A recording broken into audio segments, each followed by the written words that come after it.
저희가 수요 말씀 강해 마태복음의 8복의 말씀을 가지고 강해를 시작했다라는 말씀을 전한 적이 있었는데요. 계속해서 우리가 수요일마다 8복의 말씀을 가지고 하나님 은혜를 나눕니다. 근데 지난 수요일에 나눴던 말씀이 너무 은혜스러워서요. 오늘 우리가 또 함께 그 귀한 말씀을 같이 한번 상고해 보기를 원합니다. 너무 귀한 말씀, 소수가 듣기에는 너무 귀한 말씀이라 우리가 오늘 주일날 다 같이 마태복음 5장 1절로부터 4절까지의 말씀입니다. 1절부터 4절까지의 말씀 함께 받들어 읽겠습니다. 예수께서 무리를 보시고 산에 올라가 앉으시니 제자들이 나온지라 입을 열어 가르쳐 가라사대 심령이 가난한 자는 복이 있나니 천국이 저희 것이며 애통하는 자는 복이 있나니 저희가 위로를 받을 것이며 아멘. 오늘 말씀 제목을 기억하시면서요, 이렇게 우리 한번 인사를 나누겠습니다. 애통할 수 있는 것이 복입니다. 여러분 예수 영접하셨지요? 아멘. 약한 거 보니까 아직 자신 없는 분이 계신 것 같으네. 우리 불행교회 예수를 영접하면요, 한국 사람이든 미국 사람이든 젊은 날 만났든 나이 들어서 만났든 예수를 영접하게 되면은 우리 모두가 공통적으로 경험한 것이 하나가 있습니다. 그건 뭐냐면은 예수님 만난 기쁨이에요. 신앙생활, 내가 건강한 신앙생활하고 있고 힘있는 신앙생활하고 있는가? 내 스스로가 남들이 이렇다 저렇다 떠나 내 스스로가 내 신앙생활을 점검할 수 있는, 내 신앙의 상태를 볼 수 있는 것 중에 하나가 뭐냐? 내 안에 기쁨이 있는가? 교회 생활이 재밌고 예배 생활이 재밌고 봉사하는 것이 즐겁고 주일이 기다려지고 예배가 기다려지고 내 안에 기쁨이 있는가 기쁨이 없는가를 가지고도 내 신앙생활이 지금 슬럼프인가, 아니면 내 신앙생활에 뭔가 내가 좀 이렇게 힘을 내고 있는가라고 하는 것을, 누가 이렇다더라 저렇다더라 다 소용없어요. 그거 하나, 기쁨이라고 하는 것이 범사에 기뻐하라는 그 성경 말씀 그대로 신앙의 바로메타의 기쁨이라고 하는 것은 결코 뗄래야 뗄 수 없는 우리의 영성을 표시하고 우리의 영성을 증거하고 우리의 믿음의 상태를 보여주는 것이라 말해도 틀림이 없을 것입니다. 그래서 우리 모두가 그것을 잘 관리하는 사람도 있고요, 그것이 엎치락뒤치락 하는 사람도 있고, 그것이 지금도 아주 충만한 분이 계시고, 그것이 이제 언제 때 얘기인지 잘 모르겠습니다 라고 하는 이런 분도 있을 수 있는 것이 결국은 우리의 믿음의 여정이다라고 말씀드릴 수 있겠습니다. 왜? 내가 예수님 때문에 다시 새로운 인생을 시작할 수 있다는 것이 믿어지면 어찌 아니 기쁘겠으면요. 누구에도 말할 수 없었던 것을 갖다 말할 수 있는 기도의 대상이 하나님이 계시고 예수님이 계시다라고 해서 발견했는데 어찌 그것이 감격스럽지 않을 수 있겠습니까? 그리고 수고하고 무거운 짐진 자들아 다 내게로 오라고 그랬는데 이게 무슨 말인지 한국말 하는 사람은 다 알아요. 영어 하는 사람들 이게 무슨 말인지 다 알아요. 무거운 짐을 들고 나가면 맡길 사람이 있다라고 하는 거 알지만 그게 남의 얘기일 때는 내 짐을 여전히 내가 지고 있는데 그게 어떻게 기쁨이 될 수 있겠어요? 그런데 예수를 만나서 내 안에 있던 그 짐을 주님이 대신 짊어주셨구나, 짊어지시는구나 라고 하는 것이 내게 믿어질 때는요, 사람이 그때 이렇게 릴리브 한다 그러죠. 그 모든 것은 우리에게 분명히 영혼을 소송케 하는 기쁨으로 주어지는 감격일진데, 예수 믿으면요 기뻐야 되고요, 예수 믿으면요 예수 안에 기쁨이 있다는 것을 체험하지 않고는 예수를 진짜 믿었다 말할 수 없다는 이 얘기가요, 틀린 얘기가 아닌 거예요. 그런데 저는요, 오늘 사실 믿음이라고 하는 굉장히 심오하고 깊은 세계예요. 하나를 가지고 믿음을 다 얘기한다고 하니까 때로는 믿음을 얘기하기 위해서 하나를 분명하게 가르쳐야 되고 분명히 얘기할 필요는 있지만은 믿음은 굉장히 심오한 것이고 믿음은 굉장히 많은 것을 담고 있는 건데요, 오늘 특별히 우리 아이들도 2월달에 믿음을 배운다고 했는데 오늘 특별히 애통하는 자에게 우리 주님께서 복을 주신다, 애통하는 것이 복이다라고 하는 이 말씀을 통해서 믿음이 무엇인가에 대해서 우리가 놓치고 있었던 믿음의 또 다른 한 면에 대해서도 오늘 말씀을 통해서 깨닫고, 이것이 믿음이었구나, 이것이 믿음이네 라고 하면서 우리가 믿음의 생활을 더 깊이 해갈 수 있는 그런 귀한 시간이 오늘 저와 여러분들이 하나님께 예배드리는 이 복된 주일이 되기를 주님의 이름으로 축복합니다. 예수를 믿을 때요, 앞에 제가 많은 얘기했습니다. 기쁨이 와요. 기쁨 없는 건 다 가짜입니다. 그런데 예수를 믿는다고 하는 것은요, 기쁨만이 아니라 애통함, 쉽게 얘기하면 슬픔이죠. 찢어지는 슬픔이죠. 애통함도 예수를 믿을 때는 함께 따라온다는 것을 우리가 놓치지 말아야 돼요. 세상에 값싼 종교들이 있죠. 값싼 신앙들이 있죠. 소위 말해서 전본다 뭐 한다라고 하는 그런 쪽에서는요, 절대 슬픈 얘기, 아픈 얘기, 찢어지는 얘기, 애통하는 얘기를 못합니다. 그러면 그게 말이 안 되거든요. 근데 성경은 애통을 얘기해요. 기뻐하는 자에게는 복이 있나니 제가 위로를 받을 것이며, 이렇게 오늘 성경이 쓰지 않았고요, 애통하는 자에게는 복이 있나니 저희가 위로를 받을 것이라고 하는 이런 말씀을 복이라고, 예수님이 이렇게 살아왔고 우리 예수 믿는 사람들이 이렇게 살라고 복을 주시고 있다는데, 여러분이 사실 이게 성경 말씀이고 성경 말씀 믿는다 하면서 애통함이 왜 복인지에 대해서는 사실은 이 가운데서도 그것을 충분히 이해하고 충분히 확신하고 계실까 사실은 궁금합니다. 한 가지, 우리가 예수를 처음 영접하고 믿고 예수 신앙생활 기쁘게 할 때 기쁨이 넘쳐나는 것도 우리가 경험한 우리의 경험이지만요, 여러분 가운데서 그런 경험이 있을지 몰라요. 여러분 가운데서 그런 얘기를 간증을 하신 분 계실지 몰라요. 예수 믿고 나서 더 눈물이 많아졌습니다 라고 하는 얘기를 하시는 분들이 교회 다닐 때 의외로 교회 안에 많이, 예수를 만나고 나서 눈물이 많아졌다라고.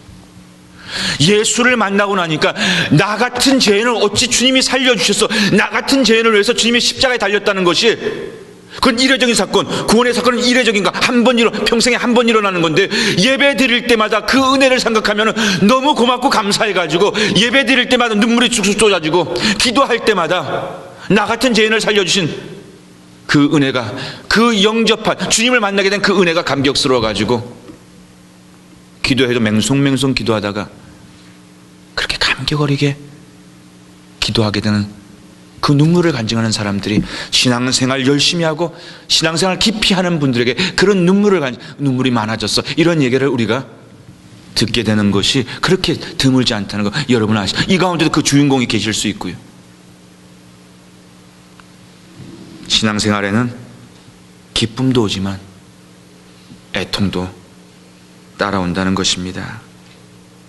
오늘 우리가 세 가지로 정말 애통한다라고 하는 거, 이 운다라고 하는 거, 이것이 우리 신앙생활에 크게 복된 것이고 우리 인생에 크게 복된 것이고, 예수님께서 이걸 축복으로 가르쳤다는 걸 제대로 좀 알고 내가 그걸 그만큼 실천을 하든 못하든 그건 그 다음 결단의 문제고, 모르고 성경 말씀인데 내가 알려고 하지도 않으면서 애통하는 것인데 내가 믿지 않아. 사실은 교회를 다니면서 애통하는 것이 왜 복이야? 내가 애통하고 싶지 않아. 이런 모호한 앰비밸런트한 그런 무기력한 신앙생활을 할 때가 우리가 사실 있어요. 많은데 오늘 우리가 제대로 그 세 가지, 왜 애통하는 것이 복인가 한번 배워보면서요, 깨달아보면서, 아 그렇구나, 그것이 은혜이구나, 그것이 귀한 감사이구나 라고 하는 것을 고백할 수 있었으면 좋겠습니다. 첫 번째로 한번 물어봅니다. 이 자리에는 다 신앙의 베테랑들도 많이 계신데, 왜 애통하는 게 복이에요? 기뻐 춤추는 것이 복이면 우리가 공감이 되겠는데, 왜 가슴이 찢어지는 것이 왜 복이에요? 애통함이 왜 복인가? 첫 번째로요, 애통하는 가운데 속죄함, 죄를 속함을 받는다고 그러죠. 속죄함의 은혜를 만날 수 있기 때문에 이 애통이 축복이 되는 거예요. 구속의 은혜가요, 구속의 은혜가 예수 그리스도 우리를 죽을 수밖에 없는 나와 여러분을 살려주셨다라고 하는 이 구속의 은혜가요, 바로 그 애통하는 눈물을 통해서 우리에게 찾아올 수 있기 때문에 그것이 은혜가 된다는 말씀입니다. 여러분, 성경 구약 말씀 이사야서 보니까는요, 선지자 이사야 간증이 나오는 거예요. 이사야 6장 말씀을 보니까는요, 이사야 그러면 우리가 구약의 선지자 중에서도 최고의 선지자라고 하는 거 여러분 다 알고 계시잖아요. 근데 이사야 6장에 보니까 이사야 시대에 우시야 왕이 죽던 바로 그 해입니다. 이스라엘 왕이, 우리나라의 대통령이 갑자기 서거하게 되는, 돌아가시게 되는 바로 그 해에 이사야 선지자가요, 신령한 선지자가 하나님의 환상을 본 거예요. 어떤 환상을 봤는가 하면은 예루살렘 성전에 여호와 하나님께서 좌정하시는 놀라운 환상을 그의 기도 중에 이사야 선지자가 보게 된 거예요. 여러분, 아무나 환상 봅니까? 아무나 영적인 신비한 경험 하나요? 변화산 꼭대기에서 예수님이 이렇게 신비하게 변하는 그런 사건들을 아무나 만나고 아무나 볼 수 있습니까? 예수님을 따르는, 예수님이 사랑했던 베드로와 같은 그런 수제자들, 이사야와 같은 신령한, 정말 영적으로 깊은 이런 분들이 하나님의 신비한 그런 영적 체험을 하지 않습니까? 그런데 재미있는 것은요, 누구나 경험할 수 없는 놀라운 이 영적 체험, 환상이라고 하는 것을 통해서 여호와 하나님께서 이스라엘 성전에 좌정하시는 이 감격 속에서 이사야 입에서 무슨 고백이, 무슨 기도가 나왔는지 아십니까? 오늘 이사야서 6장 5절의 말씀을 제가 받들어 읽겠습니다. 감격스러워요. 은혜스러워요. 신비한 신년의 어떤 환상을 보고 있는 가운데 그 환상을 본 이사야가요, 순간 영적으로, 본능적으로 그가 이런 기도, 이런 체험, 이런 고백을 하는 거예요. 6장 5절 말씀을 제가 받들어 읽겠습니다. 그때 환상 보고 감격스러워 바로 이때 내가 말하되, 내가 누군가? 이사야입니다. 내가 말하되 화로다 나여 망하게 되었도다. 나는 입술이 부정한 사람이요 입술이 부정한 백성 중에 거하면서 만군의 여호와 이신 왕을 배웠음이로다. 무슨 말입니까? 그 놀란 하나님께서 특별히 이사야에게만 보여주셨던 그 감격스러운 영적 체험, 환상을 경험하면서요, 이사야 입술에서 지금 무슨 말이 나왔다고? 아이고 하나님 어떡합니까? 나 같은 죄인이 어떻게 하나님의 이 놀라운 영광을 보고 하나님을 만나는 이 감격을 체험한단 말입니까? 나를 죽여주옵소서. 나는 죄인입니다. 이제 내가 주님 앞에서 이 영광 앞에서 나의 모습은 더 부족하고 더가 죄가 많을 뿐입니다 라고 하면서 저의 죄를 울면서 기도하는 거예요. 저의 죄를, 저의 허물을, 저의 연약함을 울면서 토설하는 겁니다. 애통하는 거예요. 그런데 여러분, 우리가 다 지금, 여러분들이 다 지금 이런 경험이 있는지 없는지 모르는, 다 지금 그 뒤죽박죽이에요. 하나님의 놀라운 체험이 있었고 그 체험을 하는 이사야는요, 자기가 죄인이라고 지금 애통하기 시작했고요. 그런데 이렇게 이사야가 애통하는 이 시간에요, 하나님의 어떤 응답이 선지자 이사야에게 주어졌는가? 이것이 우리가 들어야 될 오늘 귀한 생명의 말씀 메시지입니다.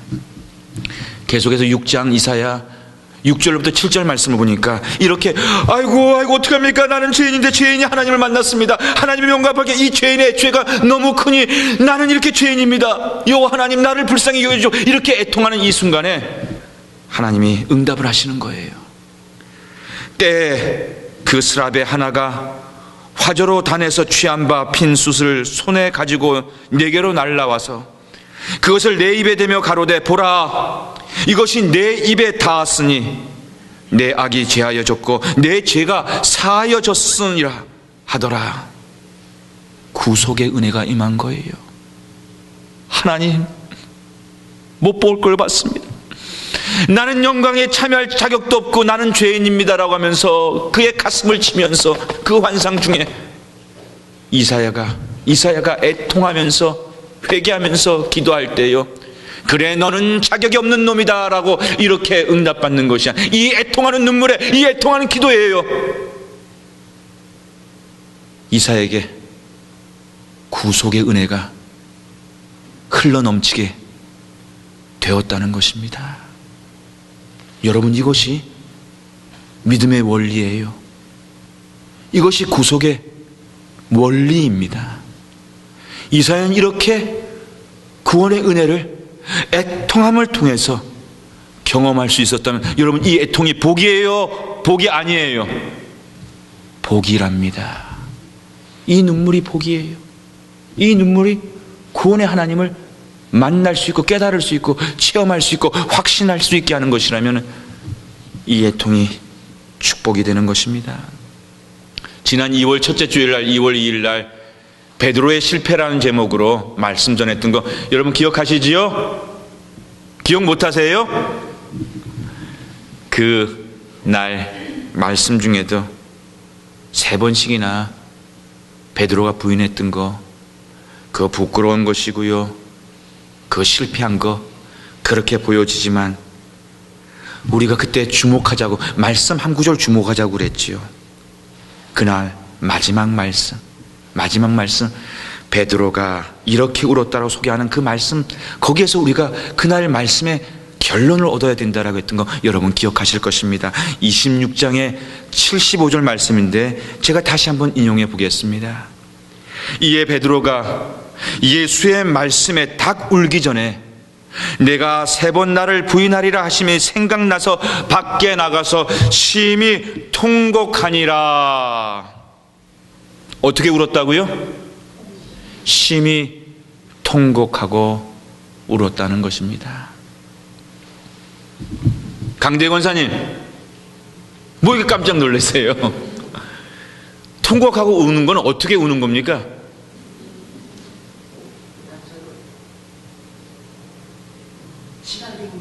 진하게 우는 거예요. 예. 적당히 울 수 없는 게 통곡하며 우는 거지요. 예.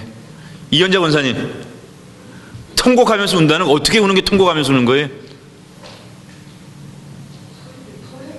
소리를 토해내면서, 마치 우리 아주 슬픔이 가득한 어떤 장례 같은 데 가면 곡하는 어떤 그런 찢어지는, 그냥 들어도 정말 너무 가슴이 그냥 안 된 그런 눈물 소리 우리가 들을 때는 그게 통곡하면서 우는 거잖아요. 베드로가 그 밤에 그렇게 울었다는 얘기입니다. 그 밤에 그렇대. 근데 베드로가 그 밤에 그렇게 울었기 때문에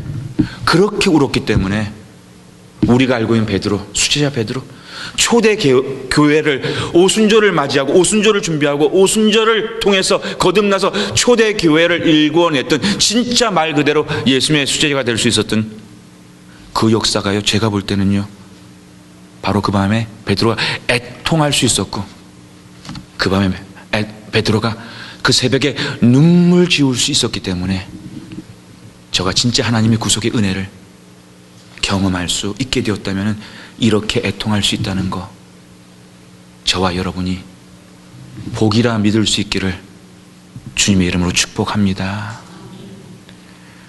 예전엔 정말요, 저도 기억해요. 어렸을 때부터 부모님과 함께 신앙생활, 어머니와 함께 신앙생활을 했기 때문에 참 부흥 집회라고 하는 것을 참 많이 다녔던 것이 제가 희미하게 기억나는데요, 그때 집회 가보면요, 소리 높여서도 기도하지만은 참 눈물 흘리면서 기도했던 그 예배의 장면들, 집회 장면들을 참 많이 기억합니다. 그때는 가난하고 힘들고 가정마다 참 어려움도 많았고 참 그랬는데, 오늘 우리가 참 이런 애통하면서 이렇게 하는 기도에 대한 경험이 최근에 저와 여러분이 언제 있었는지 모르겠어요.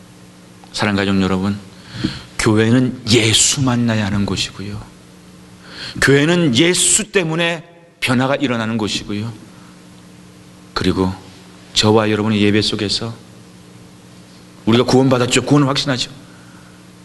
그러나 그 주신 구원의 은혜가 너무 감사해서 저와 여러분도 주님을 이렇게 애통할 수 있는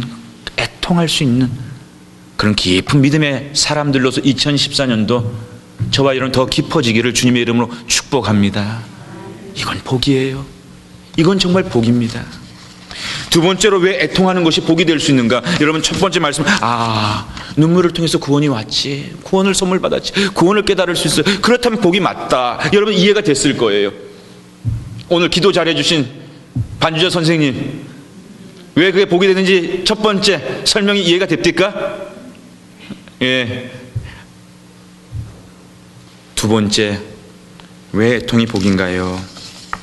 왜 애통이 우리의 복이 될 수 있는가 하면은 바로 그 애통함을 통해서요, 하나님의 위로와 하나님의 응답이 바로 그 눈물을 통해서 오기 때문입니다.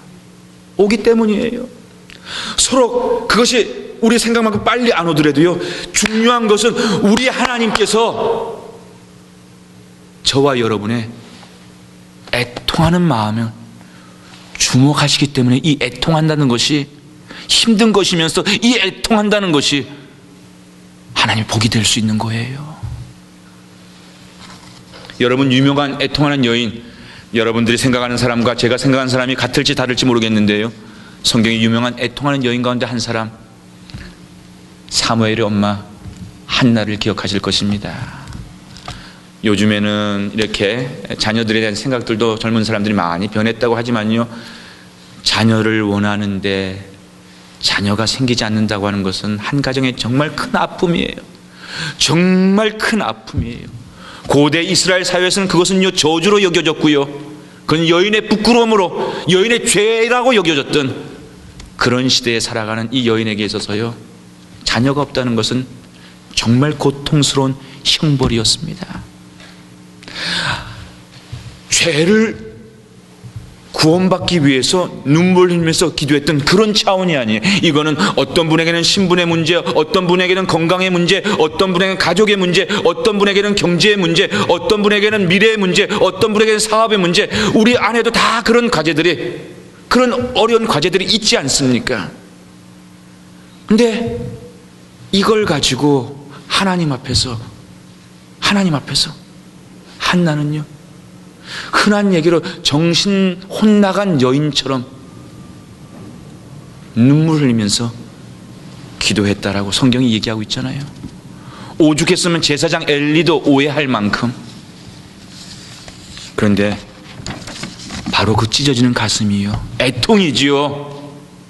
근데 그건 대단한 구원을 위한 이런 문제가 아니라 내 인생의 문제, 그것이 여러분들의, 저의, 내 인생의 이것을 갖다가 우리 주님 앞에 들고 나와서 애통할 때 성경은요, 하나님이 외면치 않았다라고 약속해 준다면, 저와 여러분이 이것을 믿고 저와 여러분이 우리 삶에 그런 고통과 어려움이 있을 때 낭망하고 좌절하고 포기하지 말고 그것을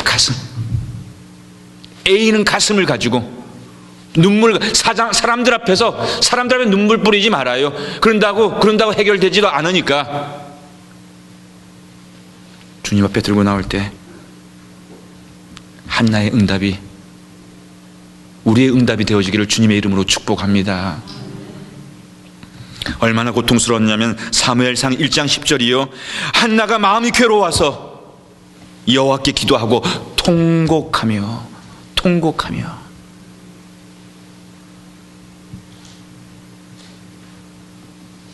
사랑 가족 여러분, 하나님이 어떤 분이신지 여러분 아세요? 우리 하나님은요, 세상의 그 어떤 착한 사람보다도 우리 하나님은 마음이 여린 분이세요. 우리 마음 여린 사람 있잖아요. 마음 여린 사람. 세상 어떤 착한 사람보다도 우리 하나님은 마음이 여리셔서요, 하나님 앞에 찢어진 가슴, 눈물을 가지고 하나님을 구하면요, 우리 하나님은 결코 외면치 않으실 것을 우리가 믿을 수 있기를 원합니다. 그렇게 하나님은 우리의 눈물을 보시고 우리의 찢어지는 가슴을 주목하시는 분이시니까 그것을 우리가 믿는다면 애통할 수 있는 것, 애통하는 것이 그렇게 우리에게는 복이 되는 것이구나. 그것이 두 번째 이유가 될 수 있는 것입니다. 시편 34편 18절 말씀을 보니까 하나님에 대해서 이렇게 소개를 해주고 있어요. 여러분, 이 말씀 귀하게 들으세요. 하나님은 여러 가지로 설명할 수 있지만 이 시편 말씀이요, 우리에게 굉장히 위로가 될 수 있는 말씀인데, 시편 34편 18절에 보니까 여호와는 마음이 상한 자에게 가까이 하시고, 우리 하나님이 누구를 가까이 하신다고요? 마음이 상한 사람을 가까이 한다는 거예요. 이 마음이 상했다라고 하는 것은요, 영어 성경을 표현하면 broken hearted, 가슴이 깨어졌어요, 찢어졌어요. broken hearted. You are breaking my heart. 당신 내 마음을 찢어놓는군요. 바로 그렇게 마음이 상한 자를 가까이 하시는 분이 하나님이라고, 하나님이 하나님을 소개하는 거예요. 여호와는 마음이 상한 자에게 가까이 하시고 중심에 통해하는 자를 구원하시는도다. 어떤 사람을 구원한다고요? 남자를 먼저 구원한다고요? 여자를 먼저 구원한다고요? 나이 드신 분을 먼저 구원한다고요? 애들을 먼저 구원한다고요? 약한 사람을 먼저 구원한다고요? 오늘 말씀 잘 들으세요. 우리 하나님이 누구를 구원하시는데 관심이 먼저 가 있다라고 오늘 시편 기자가 고백하고 있는가? 중심에 통해하는 자를 구원하시는 도다. Those who are crushed in heart, 가슴이 찢겨진 영혼, 그래서 눈물 지을 수밖에 없는 영혼, 그 영혼들을 여호와 하나님께서는 반드시 구원하실 줄로 믿으시기를 바랍니다. 그런 면에서 우리에게 이런 위로가 필요합니다. 매주 가득가득하고 넘쳐나는 그런 것을 보기를 원하는데 그걸 아직 보지 못하고 있는 우리 씨 뿌리는 가족들, 저와 여러분, 목사도 여러분들도 때로는 힘이 들 때가 있어요. 이 기다림이 힘이 들 때가 있고요. 그리고 용기를 잃을 때가 있지 않습니까? 그럴 때 오늘 말씀을 붙잡으세요. 우리 하나님은 이렇게 연약하고요, 마음이 상했고요, 그리고 이렇게 하나님 어디 계십니까? 하나님 우리가 기도하는데 언제까지입니까? 라고 하면서 우리 하나님 앞에 통회하며 하나님 은혜를 베풀어 주십시오, 우리를 도와주십시오라고 눈물 지을 수 있는, 눈물의 기도를 함께 할 수 있는, 간절한 그 기도를 함께 할 수 있는, 보이는 숫자가 중요한 것이 아니라 그런 마음으로 함께 기도할 수 있는 영혼들이 우리가 함께 씨 뿌리는 교회를 위해서 기도할 때 하나님은 우리의 기도를 들어주실 줄로 믿습니다. 마지막 세 번째, 왜 애통하는 것이 복인가? 여러분, 애통할 수 있는 사람의 영혼과 믿음 속에요, 하나님 나라에 대한 안타까운 마음이 더 깃들 수 있기 때문에 이것이 복이 될 수 있다는 말씀입니다. 앞에 두 차원은요, 내 구원의 문제를 위해서 애통하는 것, 그것이 축복이다. 그리고 내 문제 해결을 위해서 간절하게 부르짖을 수 있는 것, 그것이 축복이다. 지극히 개인적인 나에 대한 그런 은혜에 대한 말씀이었다고 한다면 왜 애통하는 것? 나를 위해서 우는 것이 아니라 이번에는요, 하나님의 정의는 이런 것인데, 하나님의 복음의 진실은 이런 것인데 그걸 깨닫지 못하고 그걸 영접하지 못하고 죽어가는 그 안타까운 영혼들, 이 시대의 부조리 앞에서 하나님 가슴 아파요. 하나님의 공의가 언제 세워지나요? 하나님의 나라가 언제 임하는가요? 하면서 그것이 안타까워서 애통할 수 있는 바로 그 영혼도 주님은 복된 것이라고 오늘 축복하셨기 때문입니다. 여러분, 예수님께서 성경 말씀을 보게 되면은요, 아주 몇 번 우셨다라고 하는, 하나님의 아들 우리 예수님께서 정말 우셨다라고 하는 그런 장면에 대한 소개가 복음서에 나와 있는데, 여러분이 가장 잘 아시는 것은 죽었던 나사로가 이렇게 살리기 위해서 이럴 때 너무 가슴 아파서 나사로 때문에 우셨던 거 여러분 기억하시죠? 권사님 기억하시죠? 현상 형제 기억하시죠? 그런데 예수님께서요, 정말 가슴 아파서 울면서 기도하셨다라고 소개한 성경 말씀이 있습니다. 누가복음 19장 보게 되면은요, 41절로 42절 말씀에, 이게 우리가 얘기하는 그 뭡니까? 종려주일 그 즈음의 사건인데요, 가까이 오사 성을 보시고 우시며 가라사대 너도 오늘날 평화의 가난이를 알았다면 좋을 뻔하였거니와 지금 내 눈에 숨기었도다. 다시 얘기해서 유대인들, 예루살렘 백성들이 메시아를 알아보지 못하고 복음을 알아보지 못하고 혼자 잘 믿는다고, 혼자 잘 산다고, 혼자 열심히 믿는다고 하는 그것이 너무너무 가슴이 아파서요. 그 성을 향해서 나아가실 때 그 성, 예루살렘 성, 하나님의 도성인데 하나님이 없는 그 성을 바라보면서, 교회인데 예수 그리스도가 없어요. 예루살렘인데 하나님이 없는 그 성을 바라보면서, 이제 곧 멸망할 저 성을 바라보면서 예수님께서 우셨다라고 하는 그런 말씀입니다. 구약의 선지자 가운데 눈물의 선지자, 그래서 에가라고 하는 성경을 쓴 선지자 누군지 여러분 아시죠? 응? 줄리아 누군지 알아요? 구약의 눈물의 선지자, 눈물을 많이 흘렸다라고 하는 이 선지자라고 구약 성경에 나와 있는 선지자 가운데 한 분, 정덕자 집사님 누군지 아셔요? 예레미야 선지자.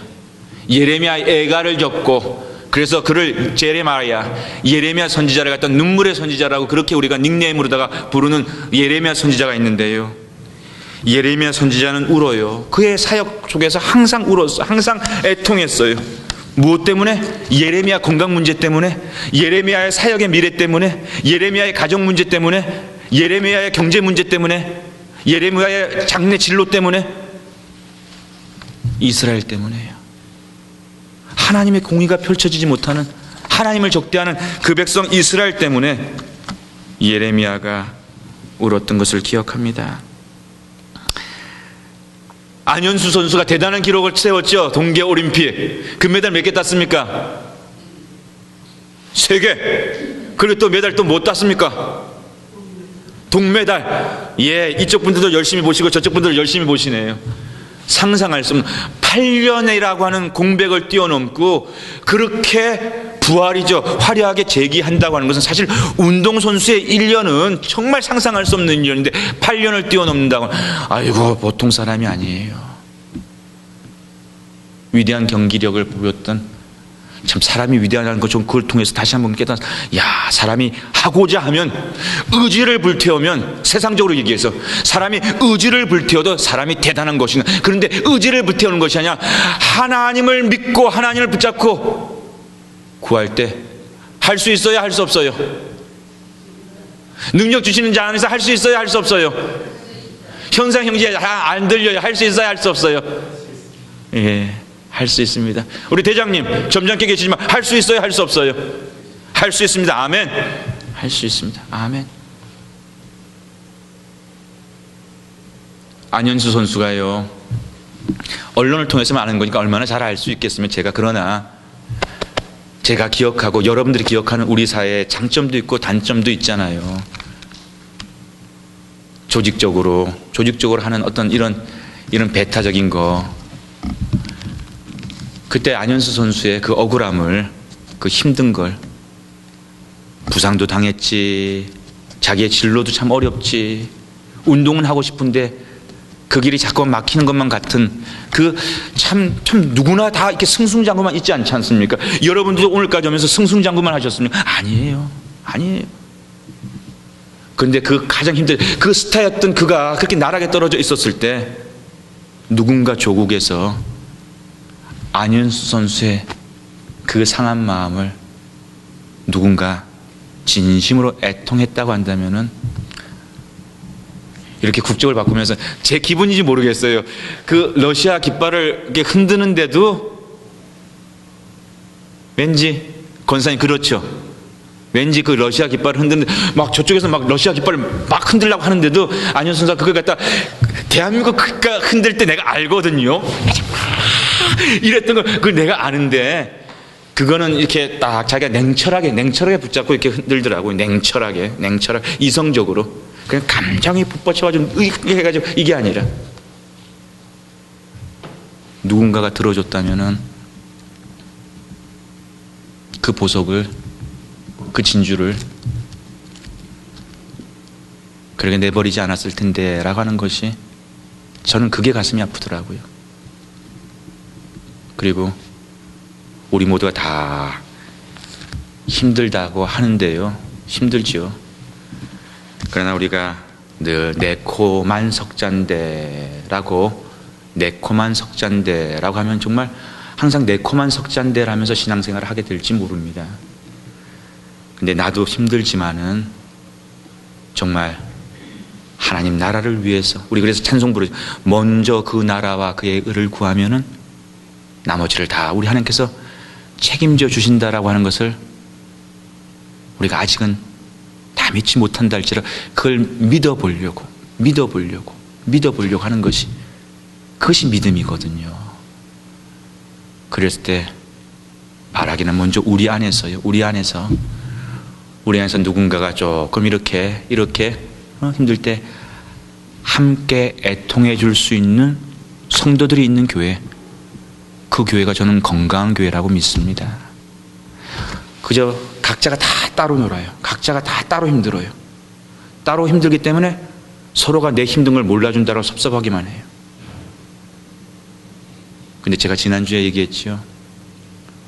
제 친구 어머니 메모리얼 서비스 다녀왔는데 신분적으로 이 아줌마하고 너무 안 맞아요. 너무 저걸 안 맞아요. 그런데 예수 안에 이렇게 만나니까 그렇게 아름다운 우정을 나눌 수 없는 것이 아니라 나눌 수 있다라고 하는 거, 제가 보고 오면서 얼마나 큰 은혜를 받았는지 모르는데요.